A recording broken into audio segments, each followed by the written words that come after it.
கர்த்தராகிய இயேசு கிறிஸ்துவின் ஈடு இணையற்ற நாமத்தில் உங்கள் யாவருக்கும் அன்பின் வாழ்த்துதல் தெரிவித்துக் கொள்கிறோம். இன்று நாம் தியானத்துக்கு எடுத்துக்கொள்ள இருக்கிறதான வேத வசனம் அப்போஸ்தலர் நடபடிகள் 17:26. அவர்கள் குடியிருப்பின் எல்லைகளையும் குறித்திருக்கிறார். ஆமென். இந்த வசனத்தின் அடிப்படையில் நாம் தியானிக்கும்போது உங்கள் மரண நாள் வரைக்கும் நீங்கள் எந்தெந்த இடங்களில் ஜீவிக்க வேண்டும், எந்தெந்த இடங்களிலெல்லாம் இடம் பெயர்ந்து சென்று வாழ வேண்டும் என்றதான கால திட்டமும் தேவனால் முன் குறிக்கப்பட்டவைகள். நாம் இந்த வசனத்தை NIVயிலும் ஈஸி இங்கிலீஷிலும் என்ற ஆங்கில வேதாகமத்தில் நாம் சற்று தெளிவாக எழுதப்பட்டுள்ளது.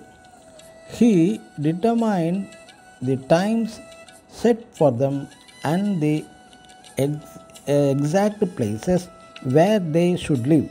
அதாவது அவர்கள் நியமிக்கப்பட்ட அவர்களது காலங்களையும் அவர்கள் ஜீவிக்க வேண்டிய திட்டவட்டமான இடங்களையும் கர்த்தர் ஏற்கனவே தீர்மானித்தார்.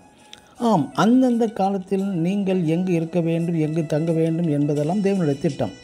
நாமே தேவ திட்டத்திற்குள் ஒப்பு கொடுப்போமா என்றால் நம்முடைய இறுதி மூச்சு வரை நம்மை பற்றியதான கால சகல காரியங்களையும் தேவன் தாமே பொறுப்பேற்று நடத்துவதையும் சகல காரியங்களையும் நேர்த்தியாய் நடத்தி வருவதையும் நாம் கண்டு கொள்ளலாம்.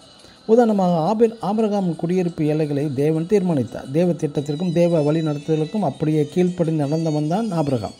அது நிமித்தம் பல 1000 ஆண்டு காலம் இன்று வரை ஆபிரகாமின் விசுவாசம் கீழ்ப்படிதல் நமக்கு ஒரு உதாரணமாக காணப்பட்டு வருகிறது.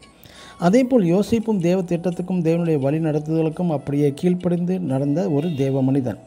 தேவன் தாம் யோசேப்பின் குடியிருப்பின் எல்லைகளை தீர்மானித்தார் மற்றும் இந்த யோசேப்பின் மூலமாக அந்த எகிப்து தேசம் முழுவதுமே ஆசீர்வாதம் அடைந்து விட்டது. ஆம், எனக்கு அருமையான தேவனுடைய பிள்ளைகளே, எந்த ஒரு காரியமும் தற்செயலாகவோ திடீர் என்று நடைபெறுவது கிடையாது. யாவுமே தேவ திட்டம்.